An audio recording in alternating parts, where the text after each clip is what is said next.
La verema és l'època més important de l'any per nosaltres. Es tracta d'un moment clau en el que es prenen decisions determinants i que recollim l'esforç que hem fet durant tot un any.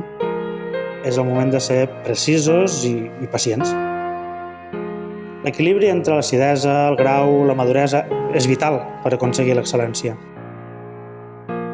Un cop hem determinat el punt de maduresa òptima, decidim quin dia hem de collir aquest raïm i el que fem és collir-lo a mà amb caixes de 25 quilos i les transportem ràpidament cap al celler perquè passi el mínim temps possible entre la recollida i el processat. El celler Batlle ja va ser dissenyat en conceptes de sostenibilitat. El principal que tenim és que el celler Batlle està soterrat a sota terra, la qual cosa permet que quedi molt més ben integrat amb el paisatge i comptem amb diferents nivells dintre del mateix celler, la qual cosa ens permet entrar al raïm per gravetat. És la primera premsa de raïm sencer que es va implantar al sector del cava l'any 2014. Amb aquesta premsa, per un costat, podem classificar els mostos i això ens ajuda a l'hora d'obtenir vins que puguin ser més aptes per aconseguir caves de llarga criança. I per altra banda, obtenim mostos molt més nets. Pràcticament no cal separar la part neta de la part bruta dels mostos i això és essencial per elaborar els vins biodinàmics.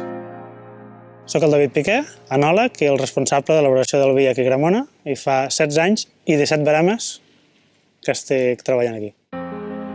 Un cop tenim el most que hem obtingut de la premsa, hi ha tot un equip tècnic per realitzar les operacions que realitzen a nivell de celler. És molt important la seva feina, en el sentit que, evidentment, només podrem aconseguir un vi de màxima qualitat sempre i quan partim de raïm de bona qualitat si totes les operacions són executades amb el màxim rigor possible. De la mateixa manera que quan parlem de biodinàmica en quant a viticultura tenim clar que la terra és la que mana, a dintre del celler el que mana és el vi. La nostra feina és escoltar aquest vi, escoltar el que ens vulgui dir mitjançant el tast.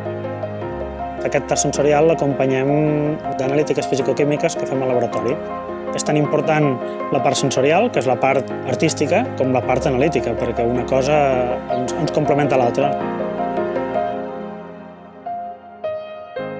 La verema no acaba quan entra l'última caixa de raïm al celler. De fet, sí, realment hem collit l'últim raïm a la vinya, però al vi encara li queda tot un procés molt llarg dins el celler. Ara és feina del nostre equip, que amb l'experiència i el coneixement, i a través de l'art del copatge, treballarem durant mesos, anys, per arribar a aquesta excel·lència.